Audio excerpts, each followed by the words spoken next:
Tokyo Bay, 1943.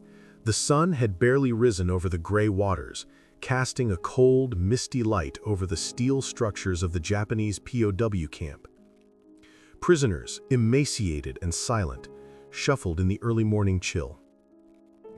Among them was 25-year-old Sergeant William Thompson, an Allied soldier captured during the fall of Singapore. His uniform hung loosely over his skeletal frame, and his eyes, once bright with determination, now flickered with the quiet despair of months of imprisonment.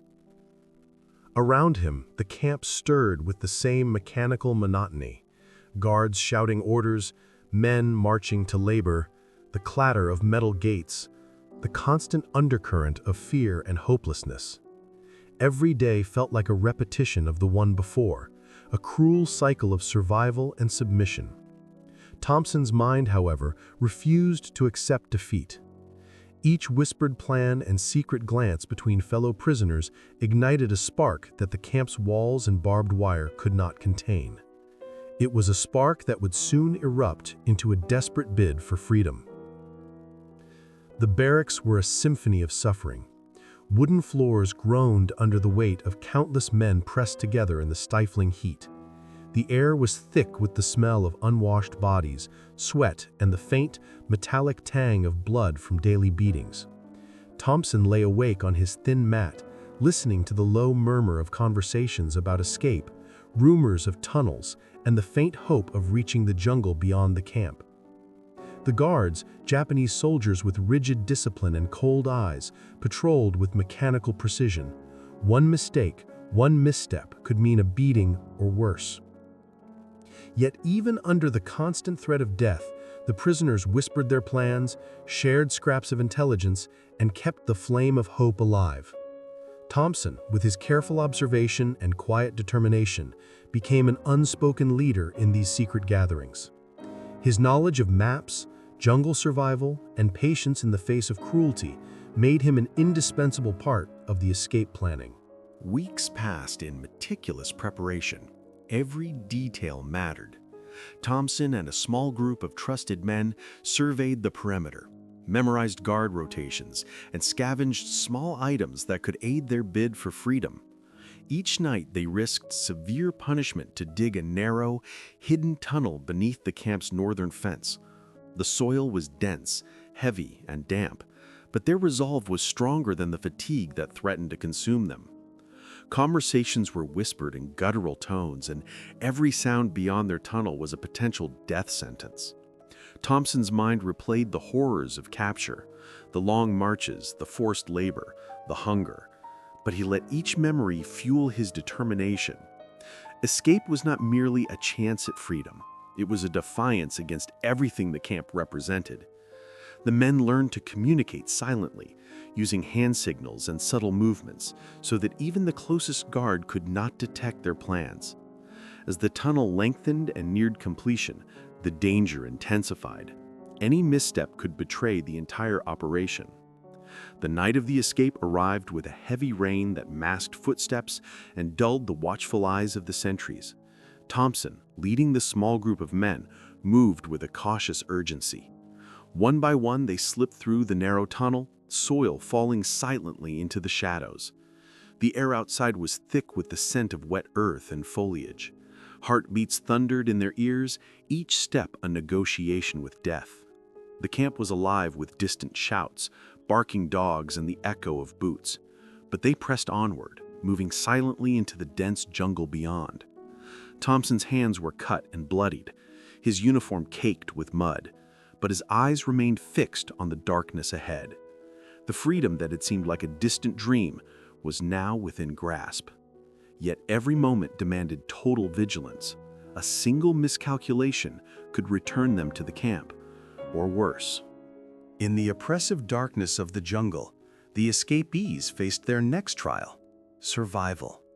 Food was scarce, water contaminated, and every rustle in the underbrush a potential ambush. Thompson led the group with strategic precision, using his knowledge of survival to find edible plants, navigate by the stars, and avoid enemy patrols. Each night was spent crouched in damp foliage, listening to the distant roar of the camp imagining the repercussions of discovery. Yet, amidst the fear, camaraderie strengthened. Men who had once been strangers shared whispers of hope, kept each other awake, and offered small comforts: a hand on a shoulder, a ration of food, a quiet word of encouragement. Thompson's leadership and calm under pressure turned despair into cautious optimism. The jungle, hostile and unyielding, became a proving ground for courage and ingenuity. Days turned into a week of relentless travel. Exhaustion weighed heavily on every man, muscles screaming, blisters forming, hunger gnawing. But the thought of the camp's brutality and the taste of potential freedom propelled them forward. They avoided villages, crossed rivers swollen with rain, and clung to the cover of dense trees. The men developed routines, scouting ahead, sharing watch duties, and silently communicating through subtle signals. Thompson's mind was constantly calculating the next move, anticipating patrol patterns, and ensuring morale remained intact. The psychological toll was immense.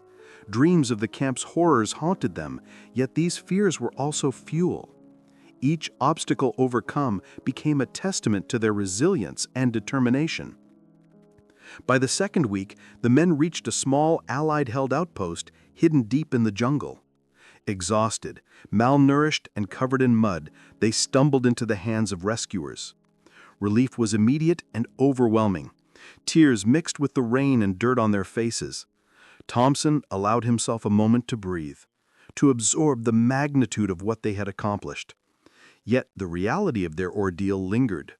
Many had been captured, many had died, but those who survived now carried the stories of courage, ingenuity, and unwavering spirit. These narratives would remain largely unknown for decades, buried by the chaos of war and the secrecy surrounding POW escapes in the Pacific Theater.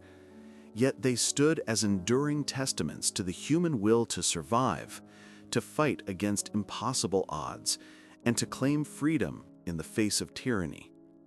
Even after returning to Allied lines, Thompson and the other escapees were forever changed. The horrors of the camp, the constant fear, and the grueling escape etched themselves into memory. Yet amidst the trauma, there was pride, unity, and an unbreakable bond formed in the crucible of extreme danger. Their story, once hidden in the shadows, emerged later through accounts, letters, and personal testimonies. It became a symbol of resistance, a narrative that captured the essence of courage against overwhelming oppression. The escape was not merely a physical journey, it was a psychological triumph over fear, control, and dehumanization. The memory of the camp, the jungle, and the relentless pursuit of freedom would remain with Thompson and his comrades for the rest of their lives, a haunting yet inspiring reminder of the indomitable human spirit. Weeks passed in meticulous preparation, each day stretching into long, grueling hours of observation and careful planning. Every detail mattered, every misstep could mean death. Yet Thompson and his small group of trusted men pressed forward, their resolve hardened by months of oppression. They surveyed the perimeter tirelessly, memorizing guard rotations, noting the faint shifts in sentries' patterns, and collecting anything that could aid their bid for freedom. Scraps of metal, lengths of cloth, discarded mails, even small utensils that could be repurposed. Each night they risked severe punishment to dig a narrow, hidden tunnel beneath the camp's northern fence. The soil was dense, heavy, and damp, clinging to their hands and soaking their uniforms, but their determination overpowered fatigue and the constant ache of their malnourished bodies. Conversations were whispered in guttural tones, and every creak of wood or rustle of leaves beyond the tunnel was a potential death sentence. Thompson's mind replayed the horrors of capture, the long, punishing marches, the relentless forced labor, the gnawing hunger. But each memory only strengthened his resolve. Escape was more than freedom. It was defiance, a declaration that the camp and its cruelty would not break them. The men learned to communicate silently, using subtle hand signals and barely perceptible gestures, so even the closest guard could not detect their plotting. As the tunnel lengthened, the tension increased. Each new foot of earth removed was both a victory and a risk, a fragile line between life and capture. The night of the escape arrived under a heavy rain, the downpour masking footsteps and dulling the watchful eyes of sentries. Thompson led the small group with cautious urgency, each movement calculated and deliberate. One by one, they slipped through the narrow tunnel, soil falling silently into the shadows, forming small mounds that blended with the mud outside. The air beyond was thick with the scent of wet earth, decaying leaves, and the faint fragrance of distant flowers carried on the breeze. Heartbeats thundered in their ears, each step a delicate negotiation with death, every breath a reminder of the stakes. Behind them, the camp was alive with distant shouts, the barking of dogs, and the echo of boots on wet ground. Yet they moved silently into the dense, suffocating jungle. Thompson's hands were cut and bloodied, his uniform caked in mud, but his eyes remained fixed on the darkness ahead, scanning for obstacles, listening for threats, calculating each movement. The freedom that had once seemed a distant, impossible dream was now tangible, hanging just beyond the reach of their trembling hands. And yet, the peril remained immediate and omnipresent. A single misstep, a misplaced branch, the slightest sound, and they could be dragged back into the camp, or worse, executed on the spot. Every snap of a twig, every rustle of a leaf set their nerves alight. Yet each step also brought them closer to life, to air, to light, and to the possibility of reclaiming what the war had stolen from them. The jungle pressed in from all sides, dark, oppressive, and alive. But Thompson and his men moved with the precision and quiet desperation of those who knew that failure was not an option. Their courage welded tightly to the unyielding will to survive. In the oppressive darkness of the jungle, the escapees confronted the next, more insidious trial: survival. The canopy above swallowed what little moonlight filtered through, turning every shadow into a potential threat. Food was scarce, water often contaminated or hiding unseen dangers, and every rustle in the underbrush could be an ambush waiting to happen. Thompson led the group with strategic precision, relying on his hard-earned knowledge of jungle survival, identifying edible plants, tracing animal tracks to fresh water, navigating by the constellations, and avoiding the deadly patrols that scoured the forest in search of escapees. Nights were spent crouched in damp foliage, muscles cramping from exhaustion, ears straining to catch the distant echoes of the camp, every distant shout or barking dog setting their hearts racing. Yet amidst the fear, camaraderie blossomed. Men who had once been strangers now leaned on each other, whispered words of hope, kept one another awake during the long, silent hours, and shared small comforts: a hand on a shoulder, a ration of food, a quiet word to remind them they were not alone. Thompson's steady leadership and calm under pressure turned despair into cautious optimism, and the hostile, unyielding jungle became a proving ground, testing courage, ingenuity, and resolve at every step. Days bled into a relentless week of travel. Exhaustion weighed heavily on each man. Muscles ached, blisters formed, and hunger gnawed relentlessly at their bellies. Yet the memory of camp brutality and the tantalizing taste of freedom propelled them forward. They carefully avoided villages, crossed rivers swollen from heavy rains, and clung to the dense cover of the trees, moving like shadows through a living, breathing forest. Routines emerged almost instinctively: scouting ahead, keeping silent watches, communicating through subtle hand signals, and maintaining a vigilance that never wavered. Thompson's mind worked ceaselessly, calculating the next move, predicting patrol patterns, and ensuring morale remained intact despite the relentless psychological toll. Dreams of the camp's horrors haunted them, the faces of the fallen appearing in the corners of their minds, but these fears also fueled their determination. Each obstacle overcome, each narrow escape from detection was a testament to their resilience, a proof that human willpower could bend even the most oppressive circumstances. In those long, silent nights, every rustle, every drop of rain on leaves, every shifting shadow was a test, but it was also a step closer to freedom, and the men pressed on, driven by the unrelenting need to reclaim their lives from the clutches of captivity. The jungle, thick and suffocating, had become both adversary and teacher, honing their senses, sharpening their instincts, and binding them together in a shared struggle against the ever-present threat of death lurking behind every tree and in every shadow. By the second week, the men finally reached a small Allied-held outpost hidden deep within the suffocating embrace of the jungle.